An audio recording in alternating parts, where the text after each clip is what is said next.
Imagine our world without electricity.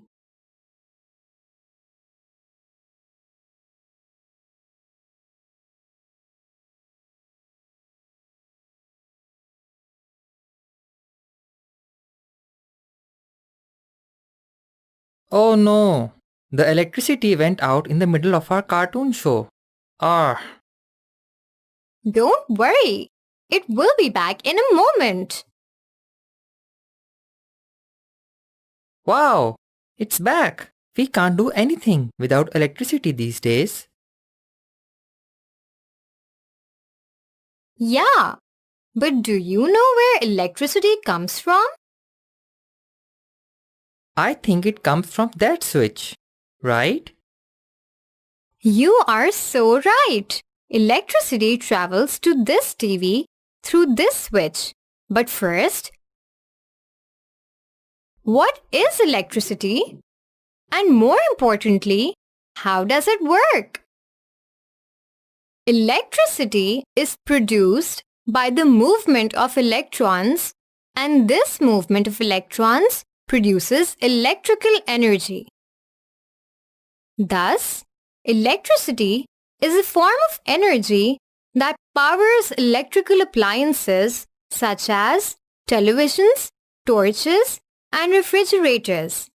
These appliances work when electric current flows through them.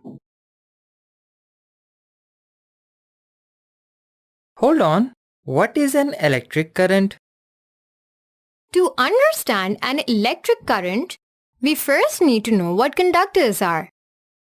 Conductors are materials through which electrons move freely. Insulators are materials through which electrons cannot pass. Metals are conductors, therefore, wires that conduct electricity are made up of metals such as copper or aluminium. These electrical wires are encased in an insulator such as plastic. When a conductor is connected to an electrical source, the free electrons begin to move. The electrical source has a positive terminal and a negative terminal. The free electrons carry a negative charge, so they are repelled by the negative terminal and attracted towards the positive terminal of the electrical source. This flow of electrons through a conductor is called a current. Current is defined as the flow of electrons along a path. The unit for measuring an electric current is called the ampere, denoted by a capital A. The instrument for measuring an electric current is called an ammeter. You said that current flows along a path. Which path? The path along which electric current flows is called the electric circuit. Let's take a closer look at what makes up an electric circuit. First, we need a power source. It could be a cell or a battery. Next, we need a load. A load is any electrical device that consumes electrical energy in order to work. It may be a bulb or a buzzer. Then, we need a switch that controls the flow of the current by opening or closing a circuit.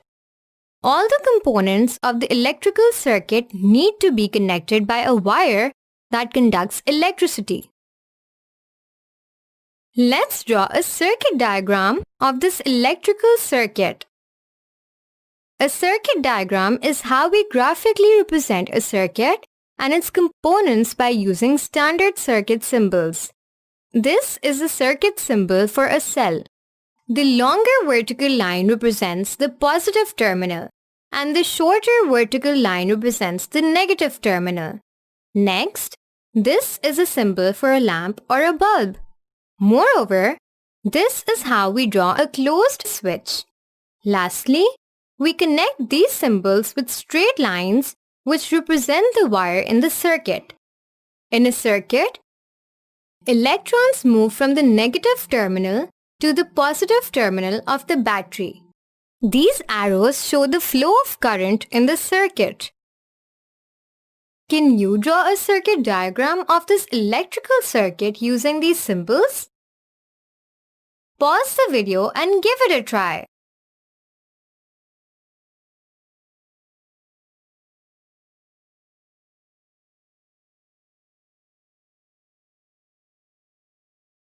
Well done! But why is the bulb not glowing? The circuit has all the components. This bulb does not glow because its switch is open. The electrons do not have a closed path to move from a negative to a positive terminal. Now let's close the switch. What happens? The bulb glows. Yes, an electric current only flows through a closed circuit and not an open one. A closed circuit is a complete circuit. In other words, there should be no gap or break in the circuit for the current to flow through.